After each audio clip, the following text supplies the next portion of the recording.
Sure been a rough week for stocks. They're headed for their biggest weekly decline, in fact, since October. The S&P has lost more than 3% since Wednesday, and the Dow has also taken a hit this week. So since Wednesday, the Dow Jones Industrial Average is down a little over 3%, which is a little more than 350 points. For more on this market correction, if that's really what it is, we want to turn now to Fritz Meyer, senior market strategist at Invesco Aim, which is $157 billion under management. Fritz joins us now from Denver to discuss why he remains so bullish on equities. Welcome to you, Fritz.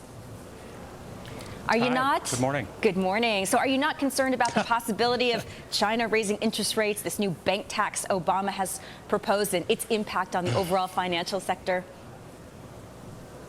Well, I think those events that you're talking about that have spooked the market this week don't change the underlying fundamental picture, and which is that we might see as much as 5 to 6% GDP growth in the fourth quarter, and I think we're going to see continued sustained economic recovery. So my advice to investors is, look, you keep your eyes on the prize. And what's the prize? The very significant earnings recovery that I think is underway. We probably see $78 in earnings, maybe $80 in earnings this year on the S&P 500, $95 next year. And if that turns out to be the case, which I think it will be, then stocks have very significant upside over the next couple of years. And that's the important thing. It's not going to be in a straight line. It'll happen in fits and starts. But keep your eyes on the prize. 5 to 6% economic growth, that's super bullish, in fact, doubling some of the economists' estimates for U.S. growth. Are you not concerned about what the unemployment picture and the mortgage market and all of these headwinds to the economy will do to, at the very least, people's perspective of the stock market? Well, these are headwinds, no question about it. And the 5 to 6% I'm talking about, probably that's fourth quarter. That's not sustainable. Maybe 3 to 4% will be sustainable. But that's not double dip, and it's not this new normal concept of anemic 1 to 2% GDP growth. And yet I think there's still a heck of a lot of skepticism on the sustainability of this economic recovery. I think you're going to see net positive job formation starting in January. And I think that will, if that turns out to be the case, I think sentiment will once again the pendulum will swing back towards the positive direction. And Fritz, you and Lori just touched briefly on, I guess, the psychology of the market here. Are people still cognizant of the fact that there's a ton of cash sitting on the sidelines right now?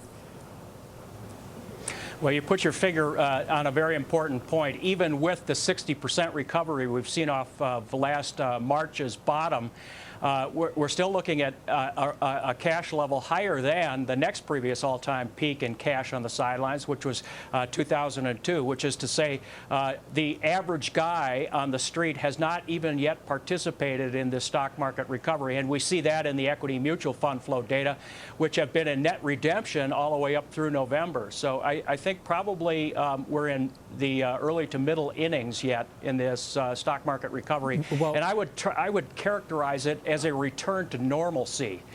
Right. Well, Fritz, and we're still in early innings. Well, I might ask, because you again, about the market recovery, is that why the public is still on the sidelines along with this mountain of cash? Are they having concerns about a possible double dip recession, or do they just not believe that things are going to get better anytime soon?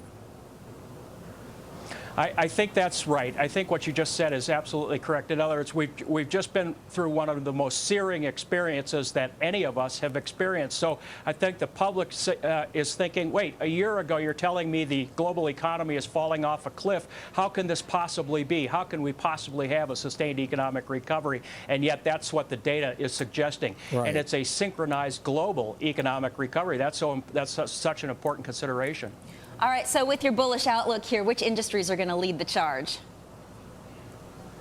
Well, again, this is always difficult because even the smartest people in Wall Street can't consistently get the sectors and the styles necessarily correct. But my hunch would be that you stick with the economy-sensitive sectors of the market. That would be technology, materials, industrials, consumer discretionary, the parts of the market that got hammered the worst through the bear market. And I would stick with the emerging markets. I think absolutely that's a place where you want to be invested for the long term. And I don't think those markets are necessarily overvalued. They've come back a long way, but clearly there's opportunity long term. Fritz Meyer of Invesco Aim, many thanks for your time and your insights today.